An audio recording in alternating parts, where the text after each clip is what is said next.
You know what's going to ruin us? A total lack of seriousness. Nobody gives a damn anymore about what's really going on, what's going to happen next, or how we ever got in such a mess in the first place. Most of you won't even have the attention span to watch this video for more than 10 seconds. All of you out there on YouTube and Facebook. In fact, I'm sure many of you have already left. By now I've already lost half my audience's retention. Many of you realize that this will be a political video and are already telling yourselves, I'm not interested in politics. Politics are about as important as our heartbeat. Problem is, most of us never listen to our heartbeat.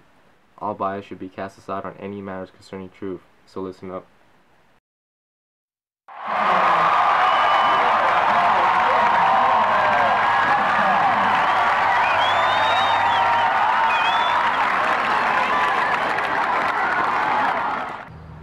Thank you for coming here. Thank you for being here. Thank you for showing the potential for a better life for the 99%. And for coming here to bring the 1% to justice.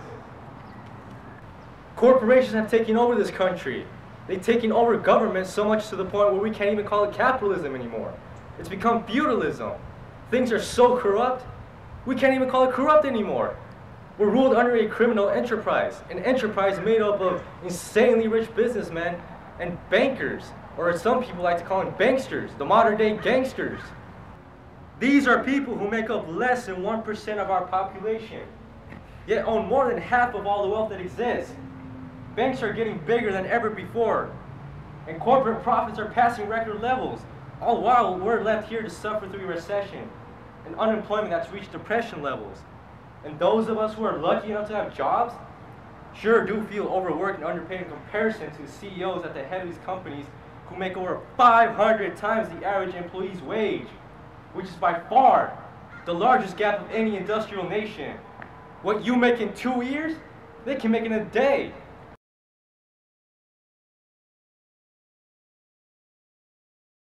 And you know what's worse? These clowns don't even pay taxes. The super rich have ways to avoid them, such as moving their factories to foreign countries where they can pay a worker less than half what they would here. They treat them like slaves and avoid U.S. taxes. The gluttonous rich also like to hide their money away in foreign bank tax havens. And do you know just how much they've hoarded away? $21 trillion. That's the equivalent of the U.S. and Japanese economies combined. Doesn't that strike you as extraordinary? That money's not even circulating, it's just sitting there. You know what we could do with some of that?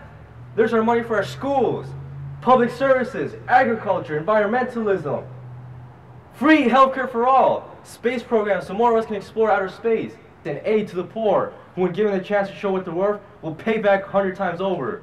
But the rich don't pay taxes, and sometimes they even brag about it. The 1% has so much money that it's gotten to the point where they don't even know what to do with it anymore.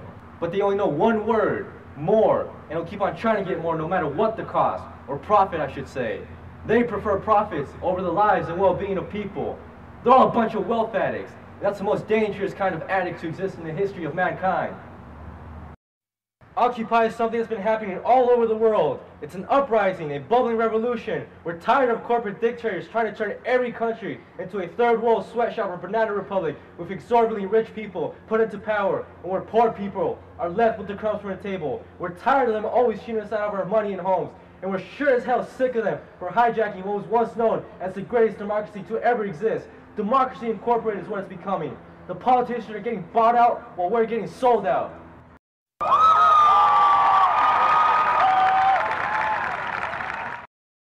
When Occupy started a year ago, it wasn't like anything ever seen in size and character. The worldwide demonstrations were so massive, corporate McNews couldn't ignore us even if they wanted to. Instead, they tried to demonize us. But if you've noticed, they don't even talk about us anymore. After all, why would they? Corporate news stations wouldn't report on an anti-corporate, anti-corruption movement. In fact, there's a lot of things they don't tell you about. How many of you know about the 2012 National Defense Authorization Act? While we were out celebrating our New Year's away, our Congress creatures and President Obama signed this piece of legislation that gave them the right to abduct any American citizen through military force without a trial, all in the name of security. Say goodbye to 800 years of Magna Carta, because that's all been swept under the rug. This is what happens when government and big corporate defense contractors meet behind our backs. It's sad because most people know nothing about this important piece of legislation, which should be on the cover of every newspaper. Only time will tell when they will actually decide to implement this law. And you guys really think this is for safety? Well, it just might be, but that's safety at a very heavy cost. Does the word fascism come to mind? If corporate news parrots have failed to get this information to us, go tell people yourselves. As someone I know likes to say, don't hate the media, become the media. Now, for those of you who find it difficult to believe that our beloved system would even consider turning against you, I want you to research the Northwood documents. It was a CIA operation that they tried to get passed in the 60s that would allow them to terrorize U.S. civilians in order to blame it on Cuba and later go to war with them. If our own system was thinking this 50 years ago, why wouldn't they today? Especially when they realize it's so easy to get away with. Authorities will turn against you. Occupy has been experiencing this firsthand with the police. I'm really starting to wonder who it is actually here to protect and serve. Our military too. Think about it. Oil companies, war for oil. Is it really that hard to put together? War and weapons manufacturers. Now, I'm not trying to disparage our authorities or troops in any way. They are people just like us, and I understand they are just trying to do their jobs. But I hope they realize to the kind of corruption they have complicit to. It'll have to come to a point where everyone starts to question what they are actually doing. I hope it's soon before things get even more hectic than they already are. So far, we've become the military-industrial complex that President Eisenhower warned us about 50 years ago.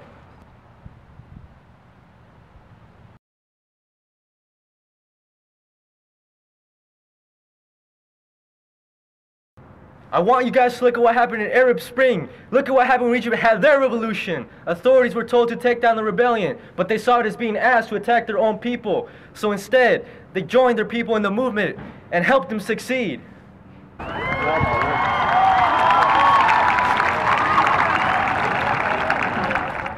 Now it's time for us to do something. We have to get rid of this level of corruption that no other democracy even tolerates at this point. Conglomerates are giving themselves enormous rights that surpass the rights of people. Their slogans are only cover-ups for all the atrocities they do to man. They use all their wealth to keep us from knowing what's going on and from asking questions.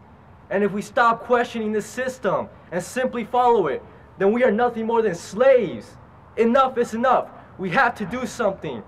We must overthrow this corporate dictatorship. We must revolt. It is our only chance and our only hope.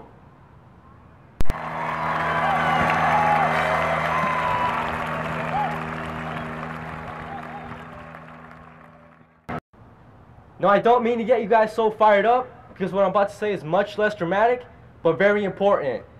It's the little things that each of us can start doing to make some change. It's a way for us to start thinking globally, but acting locally. First thing, voting. Yes, I know, but as much as this country sucks, voting is one of the few powers we have. A lot of us feel betrayed, because our only choices are clown number 1 and clown number 2. Therefore, we're taking pride in not voting. But we have more options, better options, third-party candidates that corporate news never talks about because they know people will like them a lot better and a lot more than the 2 brand names, Democrats and Republicans. Some people will tell you that voting third party is a waste because clown number 1 is going to win the election anyways, so you might as well put a check on his name. But no, if that's the case, wouldn't voting for clown number 2 also be a waste? My point is, wouldn't you guys rather vote for something you want and not get it than vote for something you don't want and get it? Aside from that, voting for the next figurehead isn't even what it's all about. Ballot initiatives, propositions, and local elections are also very important. It matters who's in town halls, who's your representatives, and on school boards. We have cool people trying to get into politics. Problem is, nobody's even paying any attention to them. And every time you don't vote in these elections, you give that right away to the few assholes who do vote. Right-wing Christian fundamentalists and Rush Limbaugh people. These people tend to get very organized about these sorts of things. And we all know just how detached from reality they seem to be. So go vote. You'll realize just how fun it is to vote down $1 billion budget cuts for schools or against the new football stadium in the middle of town with big luxury boxes for the rich, or the enforcing of food labeling so companies will have to tell you if their food gives you cancer. Which leads me to my next topic, which is something I'm sure everybody can do here. and that's rebelling with our money. No more money to big corporate chain stores and restaurants. Stop drinking Starbucks and stop eating at McDonald's and stop shopping at Walmart. Stop going to these kinds of places as much as humanly possible. Start pouring money back into your communities so it keeps circulating there. Because every time you give it to a big corporate chain store, it just goes into the CEO's big bonus check, or it goes to stockholders, or into building another one of the big corporate chain stores, which puts families out of business. Maybe someday all I have left to drink is nasty Starbucks because all the other coffee shops will be gone.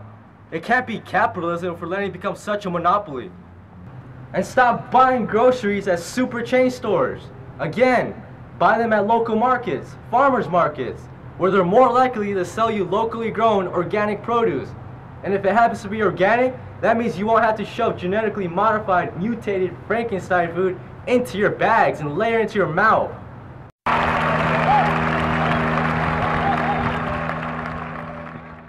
So there you go. Rebelling in the voting booths, rebelling with your money. But the best thing to do is to rebel on the streets. Exemplify yourselves. Take affirmative action. Show them who the real Americans are. Many point their fingers at us and call us anti-American. They say we hate this country. But why? Because we choose to question the power structure?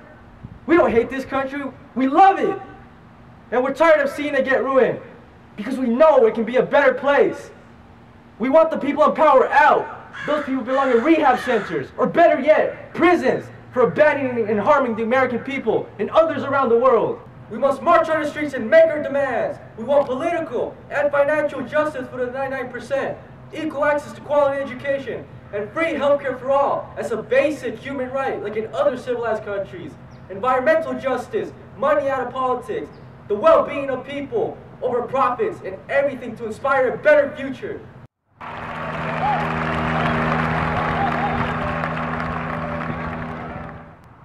We need a new wave of people to come in. Show what you're worth. The whole world is trying to do something. With enough dedicated effort and persistence, we can start leading society in a more humane direction. Remember, the rich have never given us rights. It was always won through mass movements and popular struggles. They never handed it over to us as a present, and they never will.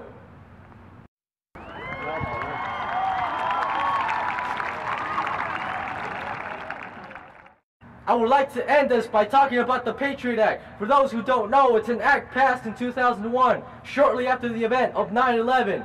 It allows our government to surveil us as much as they want by tapping into our calls and internet activity without notifying us in the name of security. But we all know just how much the government likes to exploit its powers. Surveillance has been increasing every year, and over the last couple of years it has increased by more than 300%. The biggest mistake they can make is to think they're far more clever than us. So just as they have been spying on us, we have had people who have been spying on them. And they've been able to retrieve the names, the data, and the numbers of the people who truly control the United States of America. The people who truly control the political parties, the industries, and who have remained hidden behind the companies, faceless, whose names have never been revealed until today.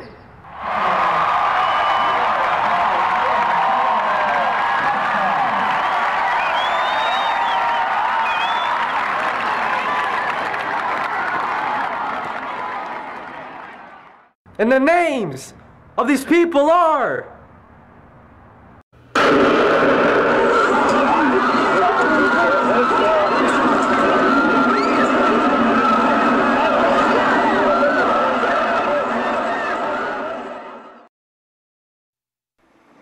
You get up and howl about America and democracy. There is no America. There is no democracy. We no longer live in a world of nations and ideologies. The world is a college of corporations, inexorably determined by the immutable bylaws of business. The world is a business. And I have chosen you to preach this evangel.